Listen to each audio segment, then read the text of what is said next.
Bismillahirrahmanirrahim. Alhamdulillah nahmaduhu wa nasta'inuhu wa nastaghfiruh. Wa na'udzu billahi min shururi anfusina wa min sayyiati a'malina. Man yahdihillahu fala mudilla lahu wa man yudlil fala hadiya lahu. Asyhadu an la ilaha illallah wahdahu la syarika lah wa asyhadu anna Muhammadan abduhu wa rasuluh la nabiyya ba'dah. Allahumma salli wa sallim ala nabiyyina Muhammad wa ala alihi wa sahbihi ajma'in, amma ba'd. Hadirin dan hadirat serta para pemirsa yang saya hormati, Assalamualaikum warahmatullahi wabarakatuh. Alhamdulillah, kita bersyukur kehadirat Allah Azza wa Jalla. Berkat taufiknya dan keizinannya atau restunya, kita dapat menambah lagi insya-Allah pada pagi ini dengan satu lagi nama Allah dari Al-Asma'ul Husna, yaitu As-Sayyid.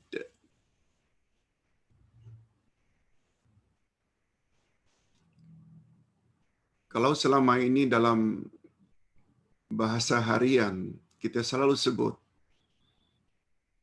seseorang dengan panggil Sayyid atau As-Sayyid yang artinya tuan.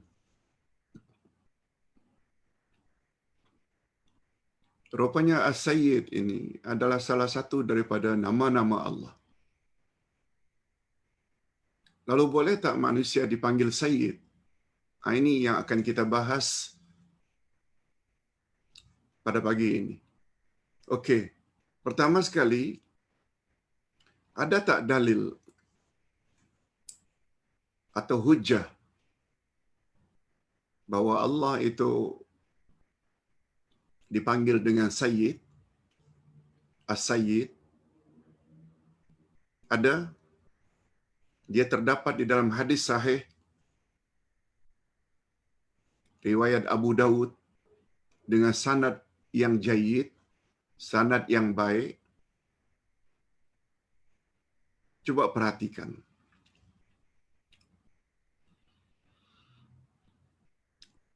Nama Allah As-Sayyid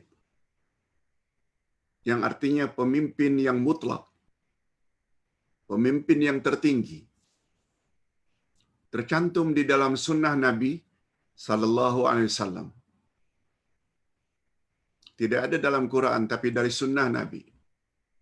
Sebagaimana ini kita sama-sama maklum, sebagaimana kita sama-sama ketahui, sumber nama Allah dua saja, kalau tidak dari Quran atau sunnah Nabi yang sahih. Rupanya tentang nama Allah As-Sayyid ini terdapat di dalam hadis Nabi. Daripada Mutarrif bin Abdullah Asy-Syikhir, katanya, ayahku berkata, aku pernah menjadi salah seorang daripada utusan Bani Amir untuk bertemu dengan Rasulullah sallallahu alaihi wasallam.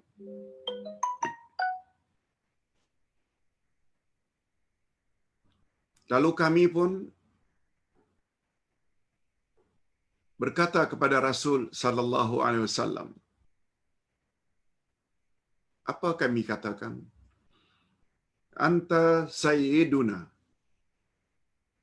Faqala as-sayyidu Allah. Qulna wa afdaluna fadlan wa a'zamuna tawlan. Faqala qulu. Faqala qulu biqaulikum au ba'da qaulikum wala yastajriyannakum syaitan. Rawahu Abu Dawud bisanad jayyid. Terjemahan hadis. Tuhan adalah Sayyiduna.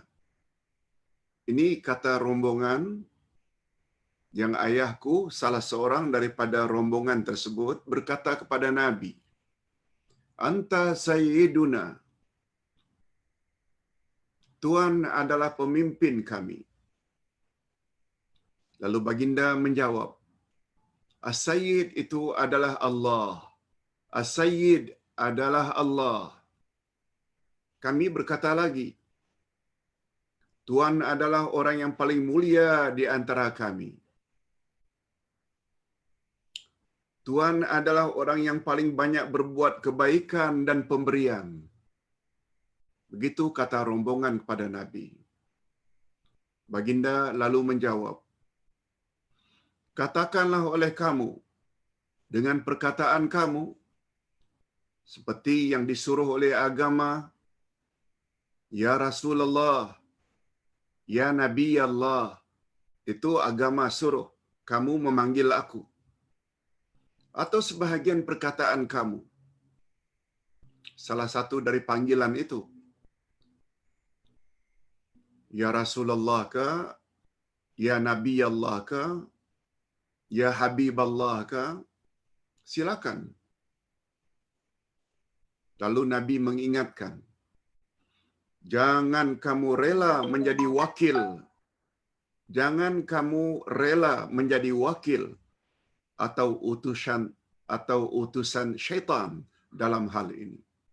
Itu warning dari Rasul, peringatan dari Rasul. Jangan hendaknya kamu panggil aku ya Sayyidana. Sebab As-Sayyid itu adalah Allah. Tapi panggillah sebagaimana kamu disuruh memanggil aku. Ya Rasulullah, Ya Nabi Allah. Sebutlah dengan perkataan yang disuruh. Jangan kamu rela menjadi wakil atau utusan syaitan dalam hal ini. Dalam hal memanggil aku. Okey. Setelah kita tahu ada dalil bahwa As-Sayyid itu adalah nama Allah, berikut penjelasannya. Makna As-Sayyid, menurut bahasa perkataan As-Sayyid, berasal dari sada yasudu siyadatan, fahuwa sayyiduhum wahum sadah. Jadi perkataan Sayyid itu dari sada yasudu, yang makna asalnya memimpin.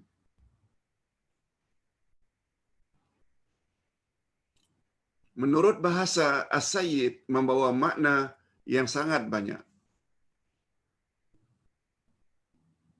Menurut bahasa As-Sayyid membawa makna yang sangat banyak. Antara lain Ar-Rabb, pencipta. Al-Maula, pelindung. Al-Fadil, yang mempunyai kelebihan. Al-Halim, penyantun. Itu semua terdapat makna itu di dalam perkataan As-Sayyid. Pencipta, pelindung, yang mempunyai kelebihan dan penyantun. Semua makna itu tersirat di dalam nama As-Sayyid. Jadi makna As-Sayyid mengatasi segala yang lain. Mengatasi segala yang lain dalam hal mempertahankan sesuatu, memberi manfaat, memberi pertolongan, itu tersirat di dalam nama As-Sayyid. Dialah yang paling banyak membantu, dialah yang paling banyak memberi manfaat, Jadi ungkapan sayyidu kulli syai', penghulu segala sesuatu. Sayyidu penghulu atau pemimpin, kulla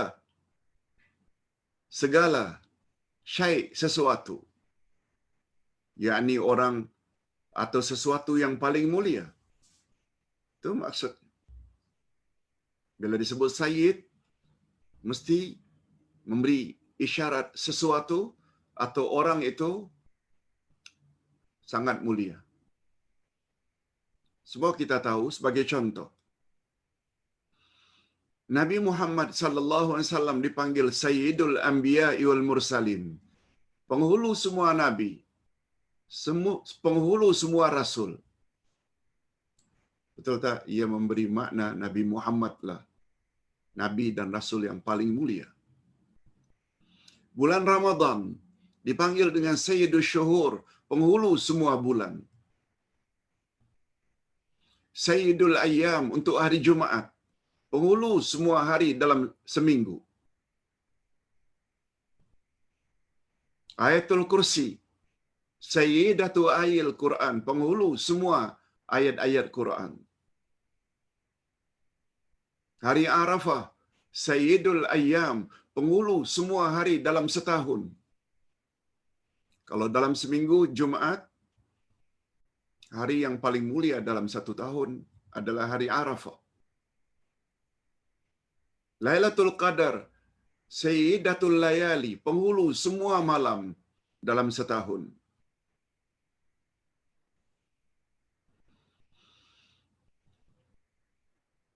Sayyidul Istighfar, penghulu semua istighfar.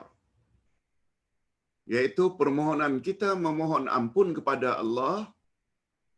Bila kita baca penghulu semua istighfar, itulah istighfar yang paling hebat.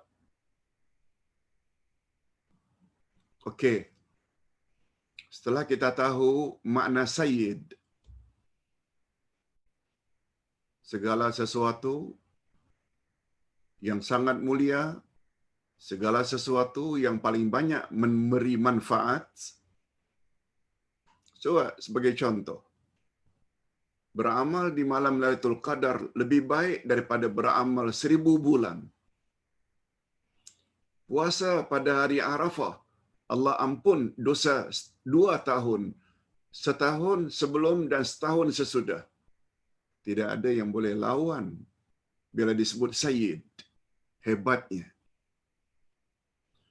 Nah, sekarang kita lihat pula dari sudut agama.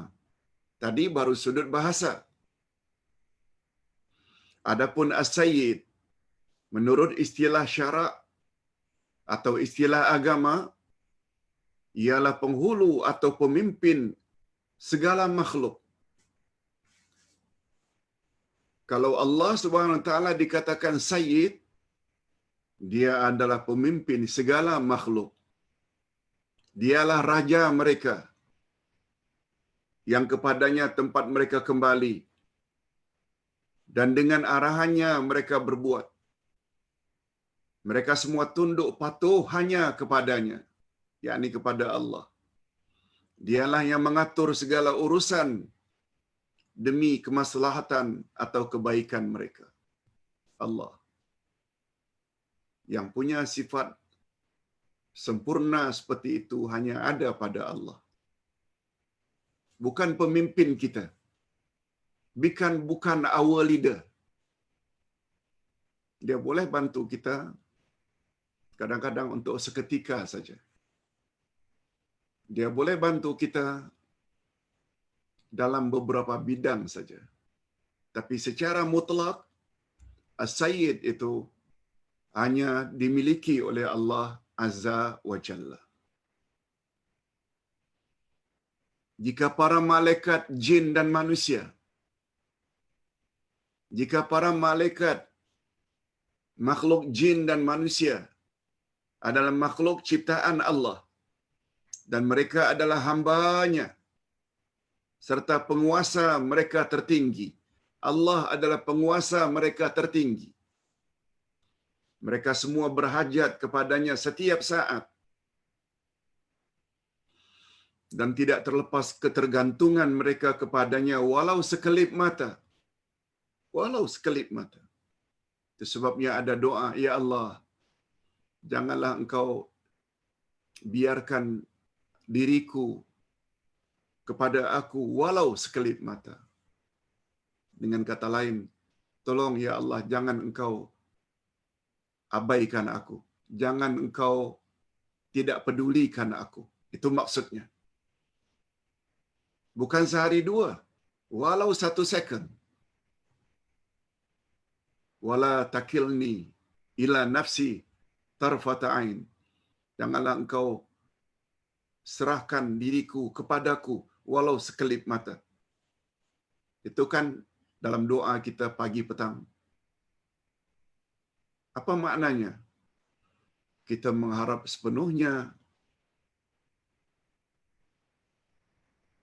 pertolongan Allah, bimbingan Allah. Dan semua harapan mereka tertumpu kepadanya. Segala hajat mereka ditujukan kepadanya. Oleh itu dia, Allah, adalah pemimpin yang hakiki. Ini, kalau tidak dikatakan pemimpin, inilah pemimpin yang sebenarnya. Lebih-lebih lagi bagi orang yang beriman. Allah berfirman pada ayat yang ke-257 dari surat Al-Baqarah. 2 ayat setelah ayatul kursi. Apa kata Allah? A'udzubillahi minasyaitonirrajim. Allahu waliyul ladzina amanu yukhrijuhum minaz zulumati ilan nur. Allah adalah pelindung orang-orang yang beriman, mengeluarkan mereka dari kegelapan, yaitu syirik, kufur. Dialah yang membawa mereka kepada cahaya, yaitu iman dan hidayah. Itu dia. Dia pemimpin dan sangat sempurna kepimpinannya. Dia mulia, sangat sempurna kemuliaannya. Dia agung, sangat sempurna keagungannya. Dia penyantun dan sangat sempurna kesantunannya. Kesemua sifat sempurna tersebut hanya layak untuk Allah. Yang wajar, yang tidak wajar diberikan kepada selain Allah. Walau hebat macam manapun pemimpin, dia bukan membawa makna sayyid dengan makna ini. As-sayyid dengan makna yang tadi hanya milik Allah Azza wa Jalla. Oleh sebab itu, kita sangat terhad kalau patuh pun kepada pemimpin. Sangat terhad. Sehingga Nabi SAW bersabda, La ta'ata li makhluqin fi maksiatil khaliq. Tidak ada ketaatan kepada sesama makhluk dalam perkara maksiat. Ketaatan yang mutlak hanya kepada Allah Azza wa Jalla. Yang keduanya kepada Rasulullah sallallahu alaihi wasallam, sebab beliau maksum. Itu sebabnya kata ulama akidah, antara lain oleh Dr. Abdul Karim Zaidan, kata beliau dalam kitabnya Usulud Da'wah, hak Allah dengan hak Rasul beza. Tidak boleh hak Allah dibagi kepada hak Rasul, kepada Rasul. Syirik hukumnya. Umpamanya beribadat, itu hak Allah. Berdoa, itu hak Allah. Sebab doa adalah ibadat. Tak boleh beribadat pada Rasulullah. Tidak boleh berdoa pada Rasulullah setelah baginda wafat. Syirik hukumnya. Apalagi berdoa kepada wali-wali Allah. Syirik hukumnya. Tetapi kata Syekh atau Dr. Abdul Karim Zaidan, kecuali satu saja hak Allah dengan hak Rasul sama betul, yaitu Haqqut ta'ah. Tolong ulang. Haqqut ta'ah. Artinya hak ketaatan. Itu sebabnya Allah Subhanahu wa taala berfirman dalam Al-Quran. Begitu juga Nabi Muhammad sallallahu alaihi wasallam bersabda di dalam hadisnya.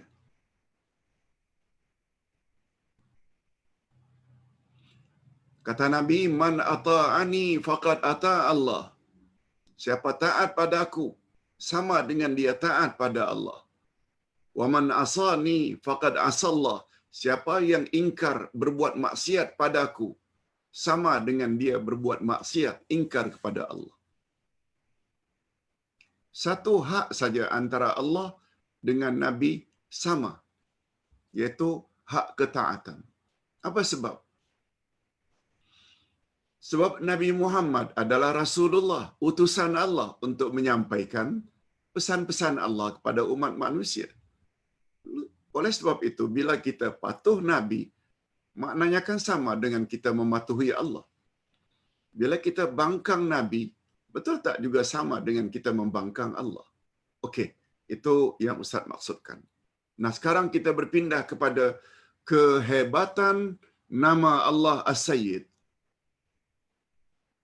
Ustaz impun di sini ada 3 kehebatan nama Allah As-Sayyid. Di antara kehebatan As-Sayyid di sisi Allah, ialah pertama, semua makhluk berhajat kepada Allah dalam segala urusan dan keadaan mereka. Apakah pada waktu malamnya atau siangnya, ketika mukimnya, maknanya berada di tempat, atau ketika safarnya, ketika dia bepergian musafir, ketika dia makan, ketika dia minum, dan segala-galanya. Di sinilah rahasianya. Kata Nabi, sebelum makan, sebelum minum, sebelum keluar rumah untuk pergi keluar rumah, bacalah Bismillah. Bismillahirrahmanirrahim. Bismillah, Allahu Akbar ketika menyembelih. Bismillah, tawakkaltu 'ala Allah. La haula wa la quwata illa billah. Bila akan keluar rumah. Mengapa Bismillah? Dalam kaedah bahasa Arab, ba di sini, huruf ba di situ, Bismillah. Asalnya bi, ismi Allah. Cuma dibaca dengan ringkas Bismillah. Dengan nama Allah. Bi dengan ismi nama Allah. Bismillah. Tapi bi di situ dengan makna lil isti'anah. Lil isti'anah. Lil isti'anah maknanya minta tolong. Mohon bantuan. Itu makna lil isti'anah. Dengan pertolongan Engkau, ya Allah, aku boleh makan. Dengan pertolongan-Mu, ya Allah, aku boleh minum. Dengan pertolongan-Mu, ya Allah, aku boleh menyembelih binatang ini. Dengan pertolongan-Mu, ya Allah, aku boleh selamat pergi dan balik dari musafir. Semuanya bi itu mengandung makna lil isti'anah. Mohon pertolongan Allah. Itu rahasia di balik bi di dalam Bismillah. Bukan sekedar sebut nama Allah saja. Tak? Betul kita ingin makan, ada hasrat ingin makan. Betul tangan mengambil makanan, bawa ke mulut, bibir dibuka, mulut dibuka, lalu dikunyah, lalu ditelan. Betul?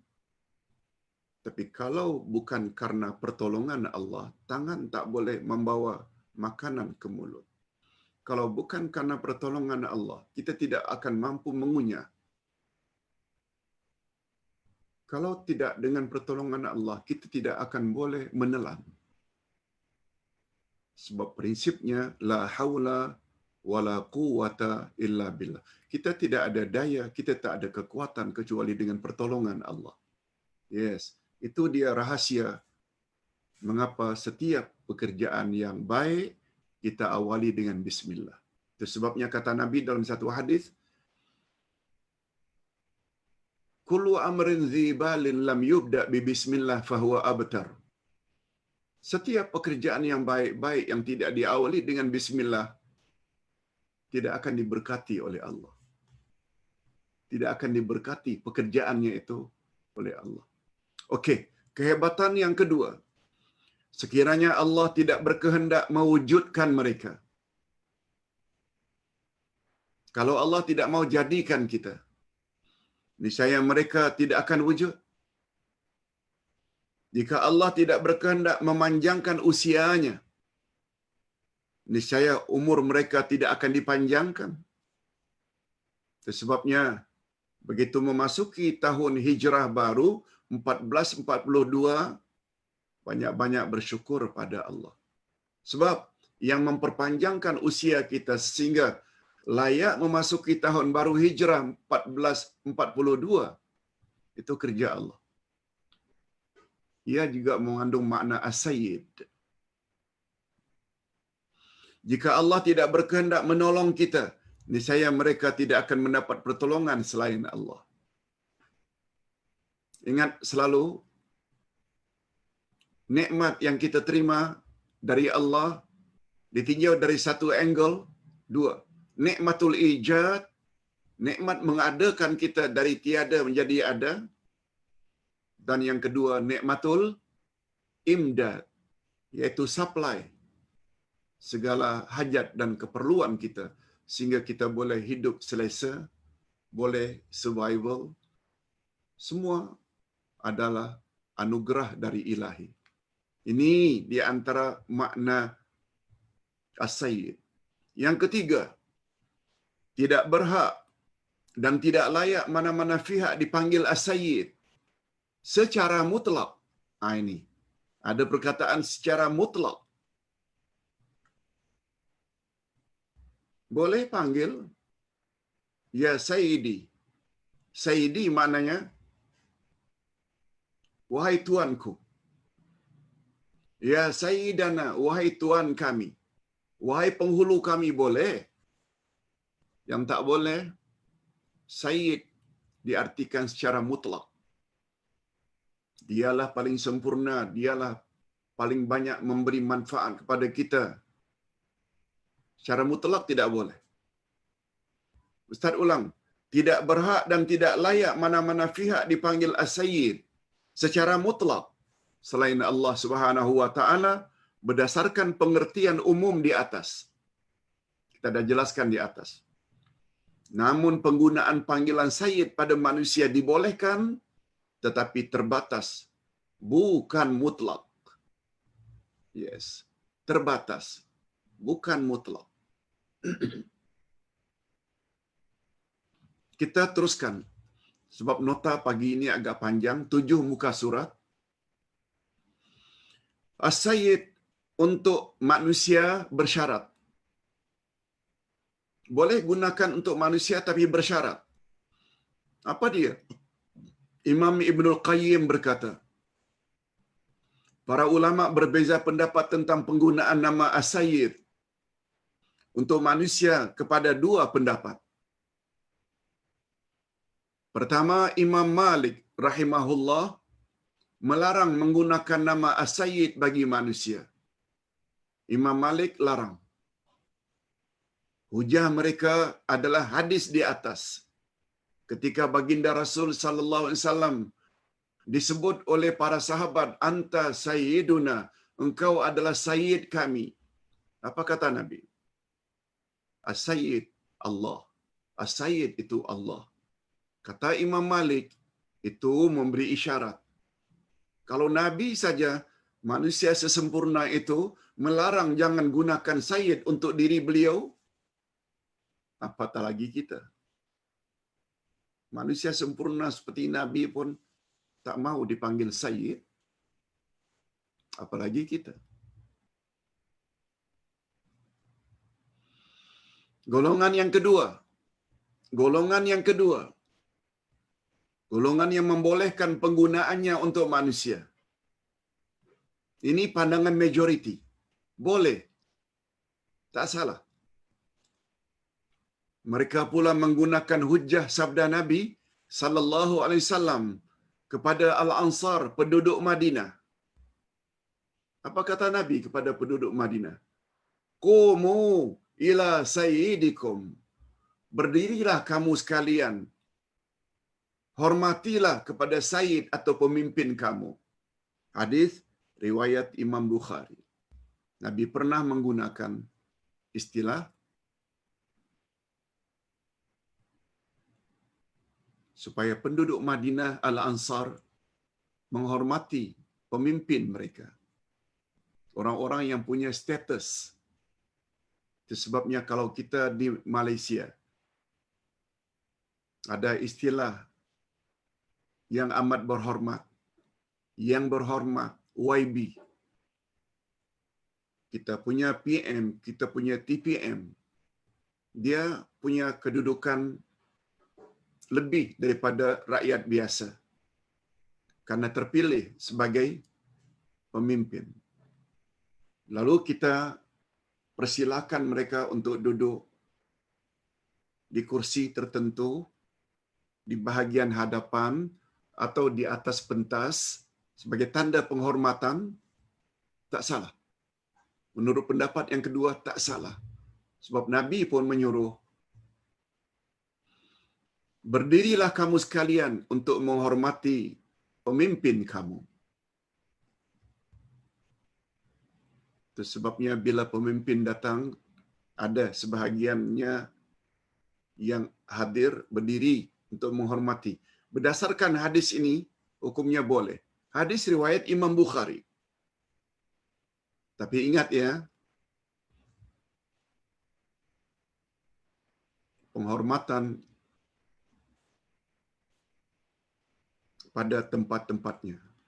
Ada batas-batasnya.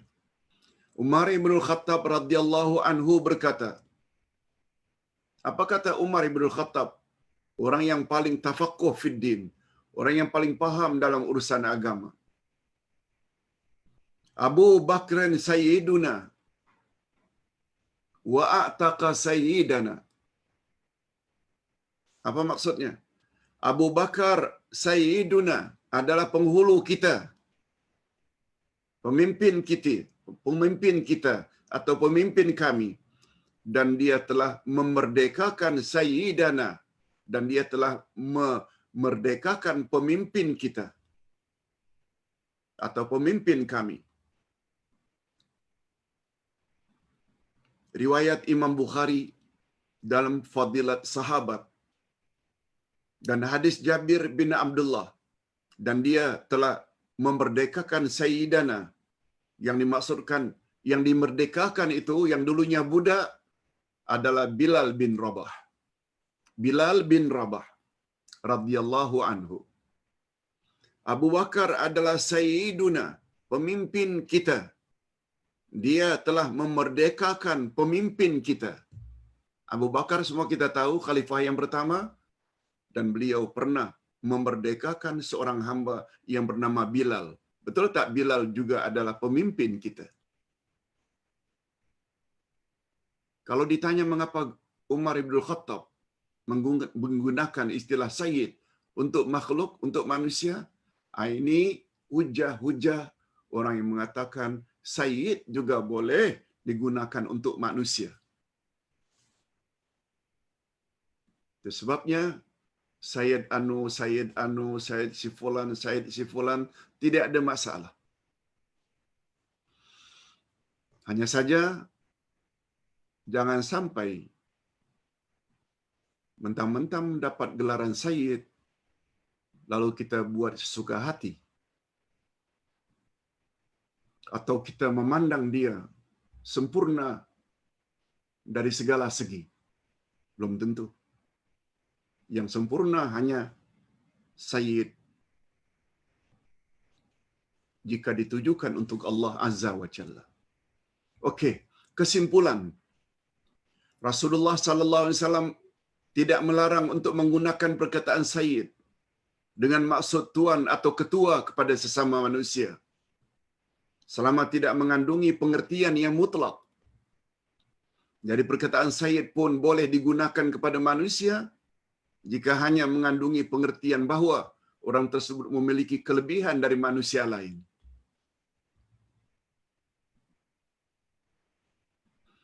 Dari satu sisi, biasanya orang yang bergelar sayyid ini, mereka ada hubung kait dengan Rasulullah sallallahu alaihi wasallam.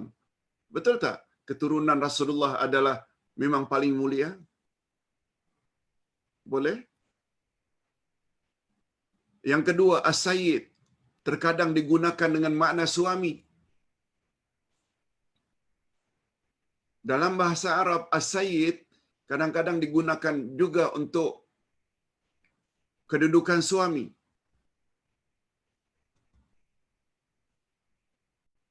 Apalagi Allah Subhanahu wa taala berfirman dalam Al-Qur'anul Karim, "Ar-rijalu qawwamuna 'alan nisa." Lelaki adalah pemimpin bagi kaum wanita. Ini sebagaimana firman Allah tentang kehadiran suami Zulaikha. Suami Zulaikha. A'udzubillahi minasyaitonir rajim. Wa alfaina sayyidaha ladal bab. Lalu kedua-duanya mendapati suami wanita itu di muka pintu. Siapa kedua-duanya? Nabi Yusuf dan Zulaikha yang berada di dalam bilik. Zulaikha coba untuk menggoda Yusuf. Yusuf lari. Begitu pintu dibuka, suami Zulaikha ada di pintu. Itu maksudnya. Allah menggunakan suami Zulaikha itu, yaitu Al-Aziz, salah seorang menteri pada zaman itu. Allah gunakan istilah Sayyidaha. Sayyidaha maknanya suaminya, suami Zulaikha. Surat Yusuf ayat 25.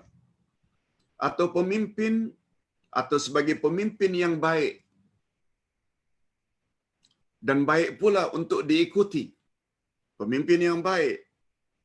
Dan baik pula untuk diikuti pemimpin itu. Seperti Nabi Yahya. Allah menggunakan istilah wa sayyidan wa hasuran wa nabiyya minas salihin. Nabi Yahya yang menjadi ikutan, yang dapat menahan diri dari hawa nafsu, dan beliau juga Nabi Yahya seorang nabi termasuk keturunan orang-orang saleh. Ali Imran ayat 39. Oleh sebab itu kesimpulannya, boleh tak sayyid itu digunakan untuk panggilan sesama manusia? Boleh, tapi dengan syarat tadi, tidak mutlak. Kita masuk bahagian berikutnya, jangan menyanjung manusia berlebihan. Nah, ini dia. Walaupun dia pemimpin kita, tapi jangan sanjung dia berlebih-lebihan. Rasulullah sallallahu alaihi wasallam melarang menyanjung sesama manusia secara berlebihan. Hakikat ini terserlah di dalam larangan Nabi Muhammad sallallahu alaihi wasallam. Apa kata Nabi? Idza ra'aitumul maddahin fahsu fi wujuhihimut turab. Apabila kamu melihat orang-orang yang sangat suka menyanjung, memuji, bahasa kita mengampu, bodek, minta maaf. Kalau ada kamu melihat orang-orang yang suka mengampu, bodek, memuji secara keterlaluan, maka lemparlah tanah ke arah muka-muka mereka. Hadis sahih riwayat Imam Muslim daripada Al-Miqdad.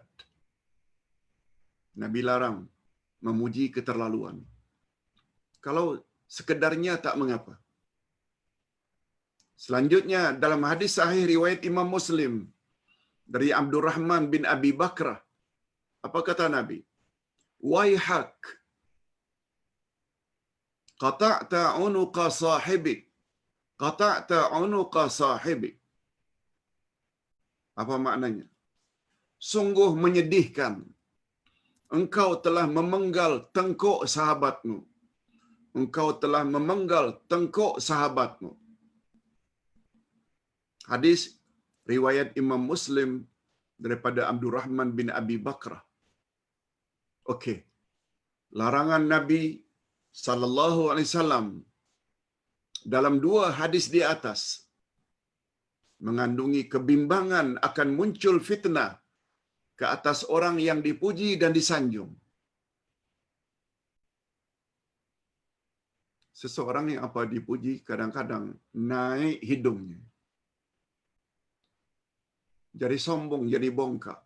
Bila dah bongkak sombong, itu yang Nabi gunakan istilah, kamu yang memuji itu seolah-olah kamu telah membunuhnya. Telah penggal tengkuknya. Juga kebimbangan ke atas orang yang memuji, bukan saja yang dipuji, boleh akhirnya riak, sombong, bongkak. Juga bahaya kepada yang memuji atau menyanjung, melampaui batasan dalam sanjungannya. Adapun sanjungan yang tidak berlebihan dan diyakini tidak menimbulkan fitnah, maka hukumnya tidak mengapa. Masya Allah Ustaz, nampaknya hari ini sihat. Masya Allah Ustaz. Dan. Kalau sekedarnya tak mengapa. Tak mengapa. Cuma yang disanjung mestilah kembalikan sanjungan itu kepada Allah. Masya Allah Ustaz. Makin sihat aja nampaknya, Ustaz akan jawab Alhamdulillah. Alhamdulillah. Kembalikan semua sanjungan orang pada kita, jangan ditelan, tapi serahkan pada Allah. Itu sebabnya di negara Arab, pembesar selalu di depan mejanya ada ungkapan. Atau dia punya rumah besar macam istana, di atas pintu rumahnya mesti ada tulisan. Apa bunyi tulisan itu? Hadza min fadli Rabbi. Ini semua adalah berkat anugerah ilahi. Oh, aku punya rumah besar. Semua ini adalah berkat anugerah ilahi. Pemberian Allah. Supaya apa? Supaya tidak timbul rasa riak. Hadza min fadli Rabbi. Diletakkannya di depan. Supaya setiap orang yang berurusan dengannya tahu bahwa dia ini bukan orang yang suka bangga diri. Tapi semua yang dia perolehi, sama ada harta atau pangkat, semuanya itu tidak akan muncul tanpa pemberian daripada Allah Azza wa Jalla. Sayyid yang sebenarnya. Bagus juga kita jadikan panduan dan renungan kata-kata Abu Bakar As-Siddiq ketika Rasulullah sallallahu alaihi wasallam wafat. Ketika Rasulullah sallallahu alaihi wasallam wafat, meninggal dunia, apa kata Abu Bakar? Man kana ya'budu Muhammadan fa inna Muhammadan qad mat. Siapa yang menyembah atau beribadat kepada Nabi Muhammad, sesungguhnya Nabi Muhammad telah wafat. Nabi Muhammad telah meninggal dunia. Siapa yang menyembah Nabi Muhammad, Muhammad meninggal dunia. Apa maksud hadis? Maaf, apa maksud asar ini? Kata-kata Abu Bakar. Kalau Ustaz boleh jelaskan sedikit. Dikatakan bahawa Umar bin Khattab radhiyallahu anhu, beliau mula-mula tak percaya Nabi Muhammad wafat. Disebabkan karena sayangnya baginda. Sayangnya beliau terhadap baginda. Tak mau balik baginda itu mati, wafat. Sampai Abu Bakar kata kata-kata ini. Siapa yang selama ini beribadat kepada Muhammad, Muhammad telah wafat. Seolah-olah membawa makna, tapi siapa yang selama ini beribadat pada Allah, Allah tak akan mati. Yes, itu maksudnya. Kesimpulannya, dibolehkan menyandarkan perkataan Sayyid, pemimpin atau ketua kepada manusia, tetapi terbatas kepada disebut dengan siyadah muqayyadah. Siyadah muqayyadah, iaitu kepimpinan yang terhad, pemimpin yang terbatas, kepimpinan yang terbatas. Apalagi di Nusantara, di Indonesia ke atau di Malaysia, kalau tidak salah, semua kita tahu, satu pemimpin diangkat untuk dua penggal. Satu penggal itu, satu penggal 5 tahun. Kemudian, pilihan raya lagi. Atau kalau di Indonesia, pemilu. Pemilihan umum. Lalu diangkat lagi sekali. Tapi ada setengah-setengah negara membatasi hanya 2 term saja. 2 term saja. 2 term saja. Maknanya 2 kali 5 tahun.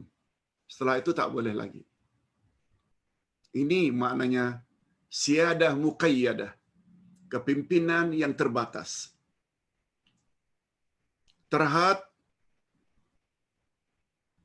atau sindiran. Pemimpin dalam makna sindiran, bukan mutlak, bukan hakiki. Adapun yang berhak dan layak mendapat siyadah mutlaqah, kepimpinan yang mutlak, hanya Allah Azza wa Jalla. Hakikat ini tergambar dalam firman Allah. Allah berfirman, In kullu man fis samawati wal ardi illa atir rahmani abda. Tidak ada seorang pun di langit dan di bumi kecuali akan datang kepada Tuhan yang Maha Pemurah selaku seorang hamba. Kita semua hamba Allah. Tak kira apa pangkat kita, tak kira apa keturunan kita, dari suku ini ke bangsa ini ke, semua kita hamba. Semua kita akan datang menghadap Allah yang Maha Pengasih. Itu dia yang dipanggil dengan siyadah mutlaqah, kepimpinan yang mutlak, absolut. Seluruh makhluk, walau bagaimanapun kuatnya, gagahnya, keingkarannya, kekafirannya, dia adalah Abdullah. Dia adalah Abdullah, hamba Allah. Walaupun dia tidak beribadat menyembah Allah. Walau apakah dia suka atau tidak suka, semuanya akan kembali menemui Allah kelak di akhirat sebagai seorang hamba. Nasib seseorang di akhirat nanti sangat tergantung apa yang dia buat ketika di atas muka bumi. Itu sebabnya selagi hayat di kandung badan, berbuatlah sesuatu yang boleh mendatangkan manfaat di akhirat nanti. Ingat, hukum Allah ada 3 jenis. Masih ingat? Al-ahkamul qadariyah, hukum takdir. Kita tak tahu. Termaktub dalam Lauh Mahfuz. Kita akan jadi orang bahagia ke atau orang yang menderita? Kita akan jadi penghuni syurga atau penghuni neraka? Kita tak tahu. Bila kita akan mati? Kita tak tahu. Itu namanya al-ahkamul qadariyah. Yang kedua, al-ahkamul syari'iyah, hukum hakam syarak, hukum agama. Ada halal, ada haram, ada suruhan, ada larangan. Yang kita perlu terikat dengan hukum syarak. Nah, yang ketiga, jangan lupa, ini yang membuat kita di atas muka bumi senantiasa under control. Apa sebab? Adanya al-ahkamul jazaiyah, hukum pembalasan di akhirat nanti. Corak hidupmu di akhirat nanti, jadi orang yang bahagia, selanjutnya masuk syurga, atau jadi orang yang menderita, ialah selanjutnya masuk neraka, sangat tergantung dengan aktiviti, kegiatan yang kita lakukan di atas muka bumi. Itu sebabnya kata ulama Minangkabau dalam salah satu bukunya yang Ustaz baca, bekal yang paling utama menolong kita di akhirat nanti adalah ilmu. Adalah ilmu. Maksudnya ilmu agama yang diamalkannya dalam kehidupan sehari-hari. Itu maksudnya ilmu. Ustaz, bukan amal saleh kah? Betul. Amal saleh yang sangat menentukan nasib kita di akhirat nanti. Tapi amal saleh tak akan diterima bila amal saleh itu dilakukan sesuka hati. Dia ada syarat-syaratnya agar amal itu diterima. Tidak lama lagi insya-Allah akan muncul satu buku yang Ustaz tulis dalam PKP ini, 12 panduan dalam beribadat. 12, bukan 1 2, 12. Panduan dalam beribadat, baru ibadat kita itu membawa manfaat dan faedah di akhirat nanti. Sila baca nanti. Hadirin dan hadirat rahimakumullah. Itu sebabnya kata Nabi, siapa sungguh-sungguh pergi ke majlis ilmu, niscaya Allah permudahkan baginya jalan menuju ke syurga. Nah sekarang, muka surat 4, kelayakan menyandang gelaran Sayyid. Siapa yang layak mendapat gelaran Sayyid? Setelah kita katakan tadi, tidak ada seorang pun manusia yang layak menyandang gelaran As-Sayyid mutlak, siadah mutlaqah. Sebab itu hanya milik Allah. Tapi siadah muqayyadah, yaitu kepimpinan yang terhad. Siapa yang layak? Ini dia penjelasannya. Dekatkan diri kepada Allah. Dekatkan diri kita kepada Allah. Yang dipanggil dengan As-Sayyidul Mutlaq, pemimpin mutlak. Dekatkan diri kita kepada Allah. Jangan kerja kita dekatkan diri dengan pemimpin yang muqayyadah. Banyak manusia suka mendekatkan diri dengan para pemimpin karena ingin mendapat manfaat dari statusnya. Untuk dapat tender, untuk dapat kemudahan, dekat dengan pemimpin-pemimpin. No. Salah. Yang betul itu dekatkan diri kepada Sayyid Al-Mutlaq. Siapa dia? Allah Azza wa Jalla. Hanya dengan bersikap demikian kita layak menjadi Sayyid dan ketua atau pemimpin di kalangan kaum kita. Kita hiasi diri kita dengan akhlak yang mulia, menepati janji, penyantun terhadap mereka, kasih sayang dan merendah diri serta tawadhu.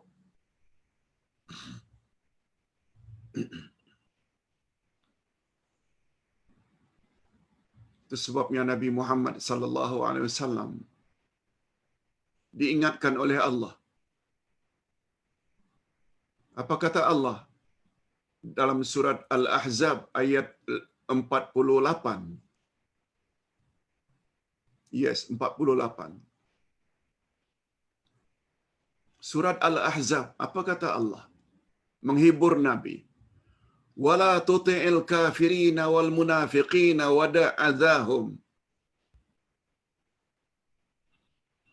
Jangan kamu patuhi kehendak orang kafir itu. Jangan kamu patuhi kehendak orang-orang munafik itu. Hipokrit. Mengaku Islam tapi tak suka pada Islam. Jangan kamu patuhi, hai Muhammad. Jangan kamu turuti kehendak mereka. Orang kafir dan orang munafik. Wada'adzahum. Jangan kau hiraukan. gangguan-gangguan mereka. Coba dengar apa kata Allah.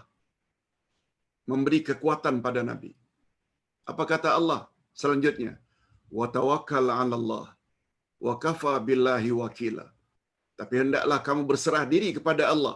Maknanya dekatkan dirimu kepada As-Sayyidul Mutlaq, iaitu Allah. Wa kafa billahi wakila. Cukup Allah sebagai pelindung dan penolong. Yes. Para pendakwah juga mesti ikut.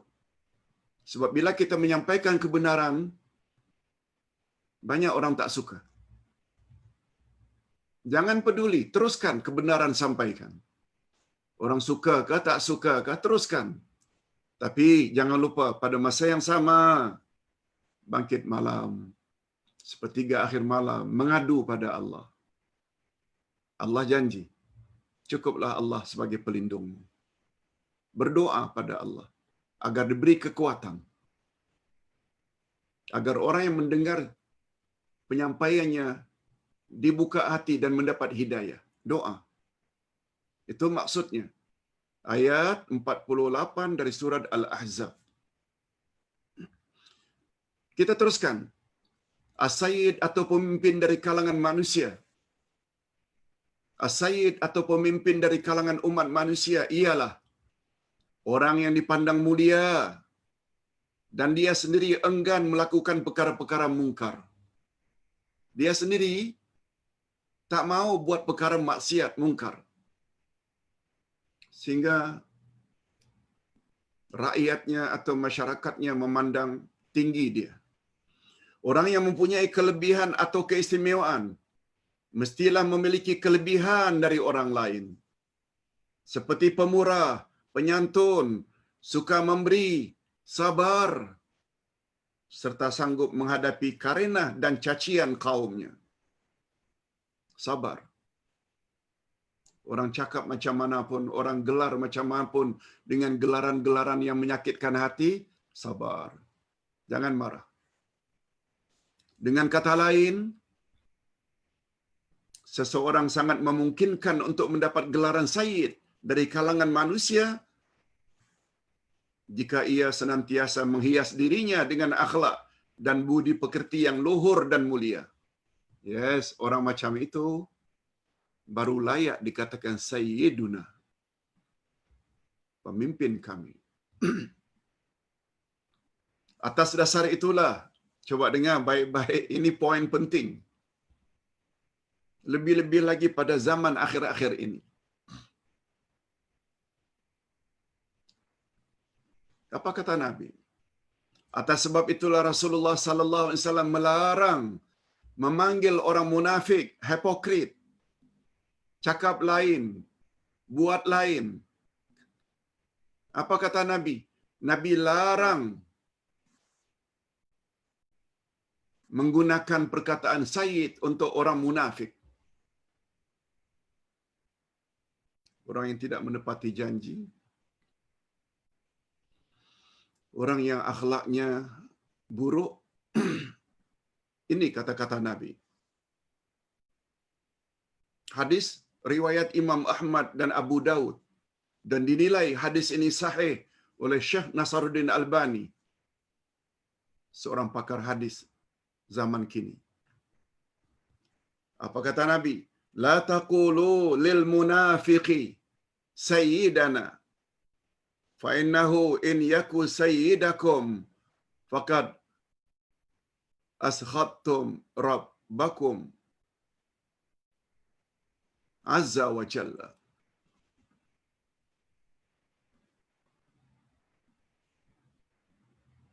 Jangan kamu katakan kepada orang-orang munafik, pemimpin kami. Jangan kata kepada orang munafik, our leader, Sayyiduna. Jangan kata. Sebab andai kata dia memang benar pemimpin kamu, maka itu bermakna kamu telah mengundang kemurkaan Tuhanmu kepadamu.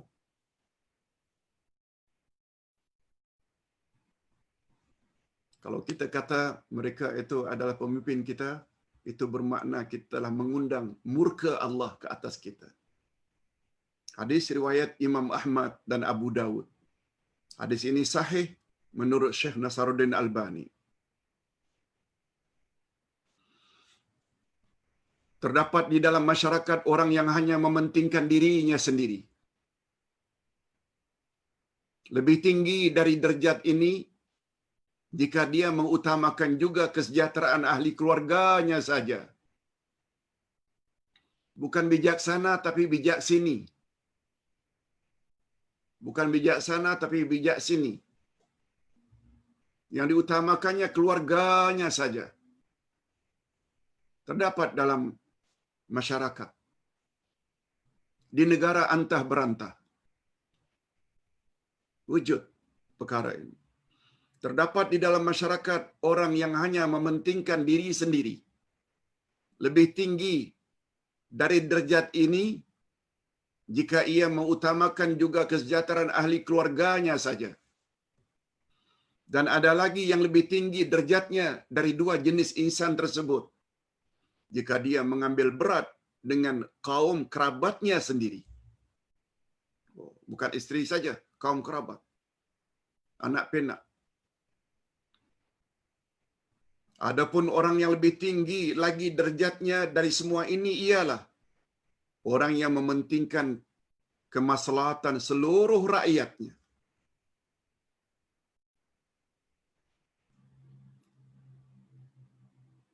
Adapun orang yang lebih tinggi lagi derajatnya dari semua ini ialah orang yang mementingkan kemaslahatan seluruh rakyatnya.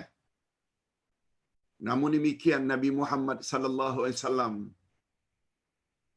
adalah satu-satunya insan yang paling tinggi derajatnya. Sebab baginda mementingkan dan mengambil berat nasib seluruh manusia. Ustaz buat contoh. Kalau orang mementingkan diri sendiri, dia ambil berat terhadap dirinya sendiri.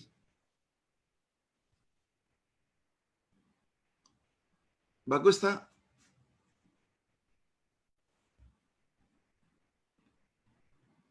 Dia berbuat baik, dia beramal saleh, bukan hanya salat fardu, juga rawatib, qiyamul lail.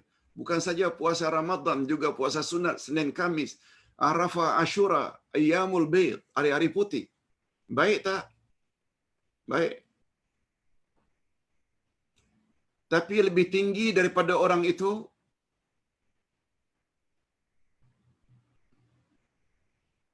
derajatnya di sisi Allah.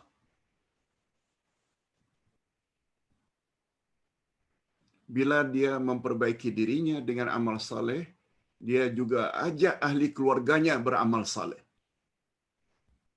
Bangkit malam bukan hanya dia yang salat malam, tapi juga istrinya dan anak-anaknya. Lebih tinggi daripada golongan kedua ini, pertama tadi, dah tinggi dah, baik dah. Bila orang tersebut membuat persiapan untuk dirinya saja. Lebih tinggi lagi, bila dia ajak ahli keluarganya. Dah lebih tinggi lagi, ketiga, lebih tinggi lagi, bila dia ajak bukan hanya keluarganya, kaum kerabat, uncle, auntie, cousin, semua diajak bersama buat usrah keluarga. Beri pencerahan. Lebih tinggi lagi derajatnya di sisi Allah, lebih tinggi lagi derajatnya di sisi Allah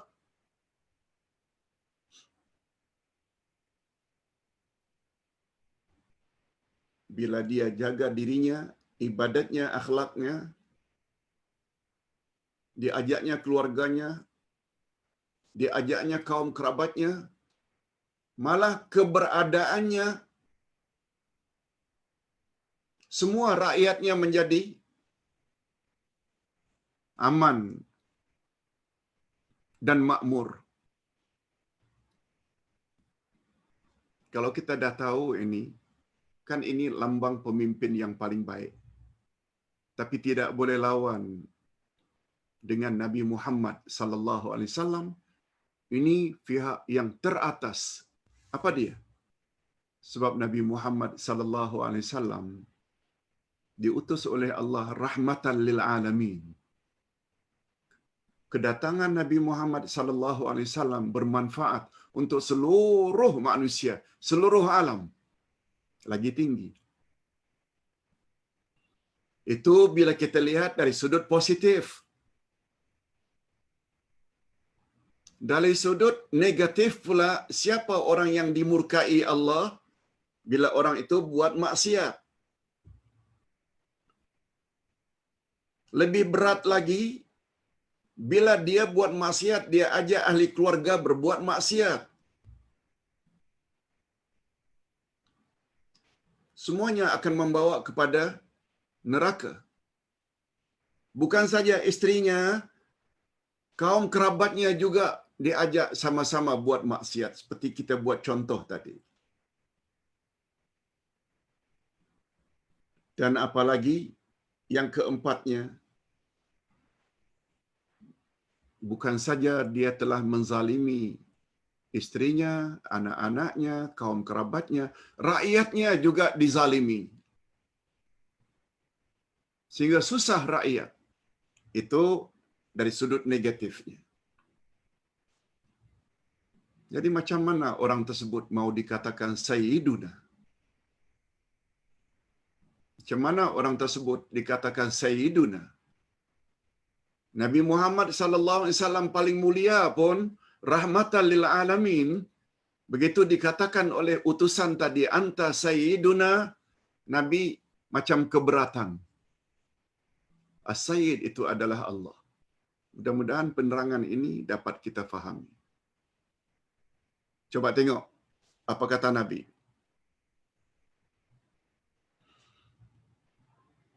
Namun demikian Nabi Muhammad sallallahu alaihi wasallam adalah satu-satunya insan yang paling tinggi derajatnya. Sebagaimana baginda mementingkan dan mengambil berat terhadap nasib seluruh manusia. Coba tengok apa kata beliau. Perkataan ini Ustaz ulang berkali-kali ini dalam minggu ini.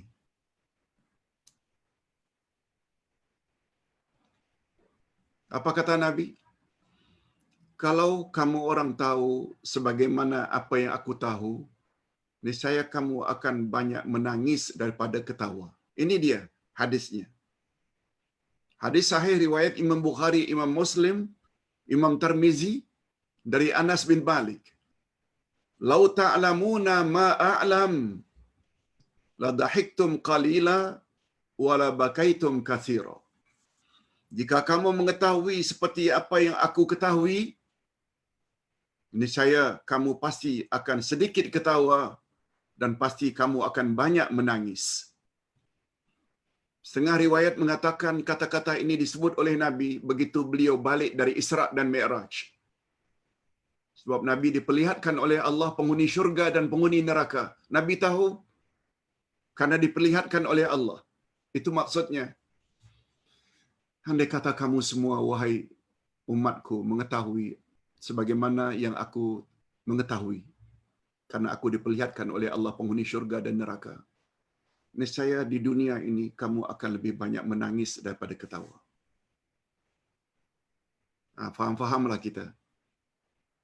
Macam mana hebatnya kepimpinan Nabi Muhammad sallallahu alaihi wasallam, bukan hanya diri, bukan hanya keluarga, kaum kerabat, tapi juga rakyat seluruhnya, tak kira apa suku, apa bangsa. Yes, ini orang yang paling layak dipanggil Sayyid. Itu pun beliau agak keberatan tadi. Nah, sekarang kita sampai ke rahasia di balik larangan Nabi. Apa dia rahasia di balik larangan Nabi? Jangan panggil aku Sayyid. Sebab Sayyid itu Allah. Apa rahasia di baliknya? Jika Nabi Muhammad sallallahu alaihi wasallam sendiri melarang dirinya dipanggil Sayyid, padahal baginda maksum, tidak pernah melakukan dosa, dan baginda juga memiliki akhlak yang mulia. Malahan menjelaskan bahawa As-Sayyid itu adalah Allah. Namun demikian manusia masih boleh dipanggil Sayyid jika panggilan itu terbatas di dalam siyadah muqayyadah, kepimpinan yang bersifat terbatas, bukan siyadah mutlaqah. Kepimpinan yang mutlak.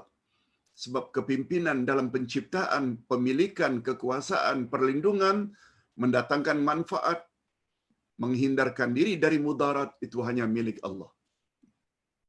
Oleh itu, jika manusia menjadikan makhluk sebagai Allah, oleh sebab itu, jika manusia menjadikan makhluk selain Allah sebagai sayyid, dengan maksud ini, apakah kepada roh-roh orang-orang saleh yang sudah wafat, atau orang-orang saleh yang masih hidup,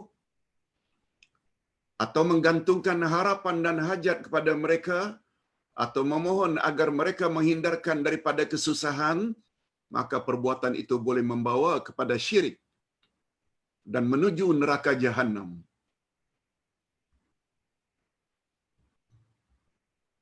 Apakah orang itu masih hidup, memang terkenal baik, lalu tertumpu kita kepada orang tersebut, atau tertumpu kepada orang-orang yang baik-baik zaman dahulu tapi telah wafat?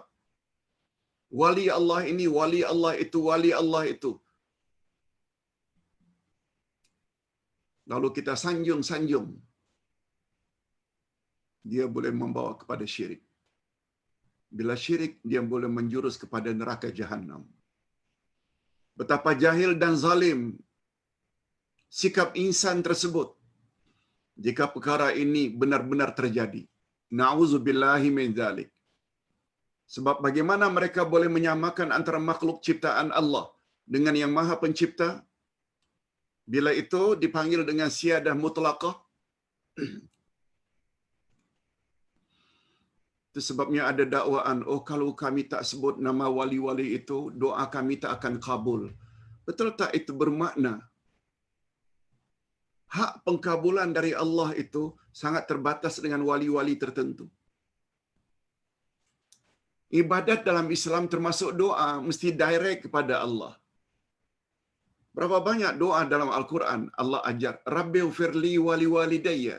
Oh Tuhan, ampunkanlah dosaku dan dosa kedua ibu bapakku. Rabbana hablana min azwajina, Rabbana atina fid dunya hasanah. Semuanya Rabbana langsung. Pakai tanpa memakai perantaraan wali-wali tertentu.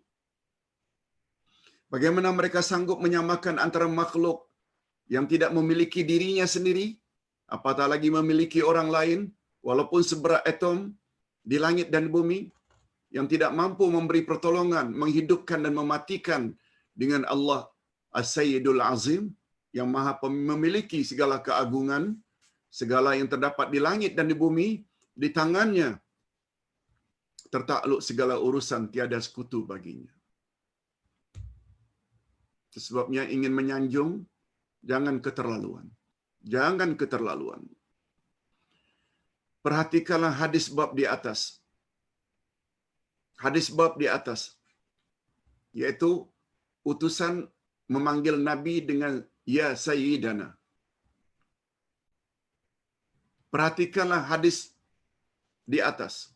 Betapa Rasulullah sangat-sangat kuat menjaga tauhid para sahabat dan menutup kemungkinan berlakunya syirik. Ketika baginda disanjung dengan panggilan Anta Sayyiduna, Tuhan adalah Sayyiduna, pemimpin kami, langsung baginda menjawab, As-Sayyidu Allahu Ta'ala Tabaraka wa Ta'ala. Sayyid adalah Allah Subhanahu wa Ta'ala. Kemudian baginda sambung pula, wala yastajriyannakum syaitan. Jangan hendaknya syaitan menjerumuskan kamu. Padahal para sahabat tidak bermaksud mengucapkan itu kecuali benar belaka. Semua kita tahu, sahabat tidaklah dengan memanggil Nabi Sayyiduna, meletakkan Nabi melampau-lampau, bukan. Sahabat faham, tapi Nabi tetap keberatan dipanggil Sayyiduna. Hakikat ini diperkuatkan lagi oleh sabda Nabi sallallahu alaihi wasallam, Ya ayuhan nas, alaikum biqaulikum wala yastahwiyannakum syaitan. Inni la uridu an tarfa'uni fawqa manzilati. allati anzalaniha Allah Ta'ala. Ana Muhammad bin Abdullah, abduhu wa rasuluh. Allahu Akbar. Lihat tu cantiknya. Wahai sekalian manusia, hendaklah kamu berpegang dengan ucapan kamu terhadapku. Yakni ucapan, wahai Nabi, wahai Rasul. Jangan hendaknya kamu dihina oleh syaitan. Sesungguhnya aku tidak mau derjatku diangkat mengatasi derjat yang Allah telah anugerahkan kepadaku. Aku adalah Muhammad bin Abdullah. Muhammad anak lelaki Abdullah. Aku adalah hamba Allah, hambanya. Aku adalah rasulnya, Rasulullah. Hadis riwayat Imam Ahmad, An-Nasa'i dan sanadnya jayyid. Rasulullah sallallahu alaihi wasallam adalah sayyidu waladi Adam, penghulu anak cucu Adam, dan afdalu ibadillah, hamba Allah yang paling istimewa. Semua kita tahu. Serta beliau adalah imamul muttaqin, pemimpin semua orang yang bertakwa. Kalau derjatnya macam itu, namun baginda benci dipanggil Sayyiduna, penghulu kami. Sebab baginda khawatir panggilan itu boleh membawa kepada hulu, iaitu sifat yang melampau-lampau, yang Nabi tak suka. Ini sebagaimana pesan Nabi, La tutruni kama ataratin nasara bin Maryam, fa innama ana abduh, faqulu abdullahi wa rasuluh. Hadis riwayat Imam Bukhari. Janganlah kamu menyanjung aku secara berlebih-lebihan, sebagaimana sanjungan Nasrani Kristian terhadap Isa putra Maryam. Sesungguhnya aku adalah hambanya. Lihat, Nabi lebih suka dipanggil Abduh. Abdullah, hamba Allah. Oleh itu panggillah aku Abdullah atau hamba Allah, atau nak panggil lain pun Rasulullah, utusan Allah. Itu panggilan yang Nabi paling suka. Sebabnya kata Nabi, ketika ditanya, apakah nama yang paling baik untuk manusia? Nama yang paling baik adalah Abdullah. Sesuai dengan maknanya, hamba Allah. Maknanya semua hambanya, tak kira apa namanya, dia adalah layak dipanggil Abdullah jika dia itu taat pada Allah. Hadis riwayat Imam Bukhari. Okey, kita sampai ke muka surat yang terakhir. Kalaulah demikian larangan memanggil insan yang paling mulia, iaitu Nabi Muhammad sallallahu alaihi wasallam, maka sudah tentu lebih-lebih lagi larangan memanggil kepada panggilan Sayyid terhadap insan yang lebih rendah derjatnya daripada baginda. Oleh itu, Nabi sallallahu alaihi wasallam pernah menyebut secara khusus larangannya kepada Sayyid, memanggil Sayyid kepada orang munafik. Lebih-lebih lagi pada orang munafik, hipokrit, cakap lain, bikin lain. Nabi khususkan larangan. La taqulu, jangan panggil orang munafik itu sebagai Sayyiduna. Sebagaimana kita nyatakan sebelum ini. Nah, berikutnya kesan beriman pada nama As-Sayyid. Di antara kesan positif, kita sudah 1 jam suku dah. 1 jam 16 minit kita dah bercakap tentang As-Sayyid dengan maknanya dan dalil-dalilnya. Diharapkan ada kesan dalam jiwa setiap kita yang mendengar ini, terutama yang bercakap ini. Ini kesannya. Di antara kesan positif beriman kepada nama Allah As-Sayyid. Pertama, jika kita yakini bahawa hanya Allah yang Maha Esa yang berhak mendapat As-Siyadah Al-Mutlaqah, kepemimpinan yang mutlak, hanya Dia yang berhak disembah, memberi manfaat dan menolak mudarat, kuasa menghidupkan dan mematikan, maka kesannya kita hanya akan memohon segala-galanya permohonan kita hanya kepada Allah. Bukan kepada kuburan, bukan kepada keramat, bukan. Bukan dengan menggunakan nama wali ini. Sebab kalau tak disebut nama wali itu, nanti Allah tak terima. Nah, semuanya itu boleh merosakkan akidah. Minta langsung, direct pada Allah. Yang kedua, kesannya. Jika kita yakin bahawa insan yang mulia, jika kita yakin bahawa insan yang murni akidahnya, Jika kita yakini bahwa insan yang murni akidahnya, imannya, banyak mendekatkan diri kepada Allah dan memiliki akhlak yang luhur, yang mulia, mereka hanya layak menyandang as-sayyadah al-muqayyadah, kepimpinan yang terbatas, maka kita tidak akan menyanjung mereka secara berlebih-lebihan. Tidak akan memohon pertolongan atau agar terhindar dari musibah pada mereka. No, no, no. No way. Jangan sekali-kali minta manfaat atau minta agar dihindar dari mudarat. Kalau sebagai wasilah, sedangkan orang tersebut masih hidup, yes, boleh. Pak Ustaz, boleh tak tolong doakan kepada Allah agar kami selamat pergi dan balik? Ketika haji ke umrah ke, boleh. Tapi dengan syarat, orang tersebut adalah masih hidup. Tapi yang meninggal dunia, no. Dan itu ada dalilnya. Bukan hanya terhadap orang yang lebih mulia, orang yang lebih rendah dari kita pun boleh kita minta tolong agar mendoakan kita. Buktinya, Sayyidina Umar pernah minta izin pada Nabi di Madinah untuk pergi umrah. Apa kata Nabi? Silakan wahai Umar, walakin la tansani fi du'aik. Silakan pergi umrah. Tapi tolong ya, jangan lupakan daku dalam doamu. Jangan lupakan aku dalam doamu, wahai Umar. Maksudnya, Nabi pun minta Umar agar doakan untuk beliau. Ini di antara dalil, apatah lagi bila orang yang kita minta doa itu lebih alim dari kita, lebih kuat beribadat, lagilah boleh. Sebagaimana para sahabat minta Nabi supaya doakan. Tapi dengan syarat orang yang kita minta doa itu masih hidup. Bukan orang yang sudah mati. Okey. Contoh doa dengan As-Sayyid.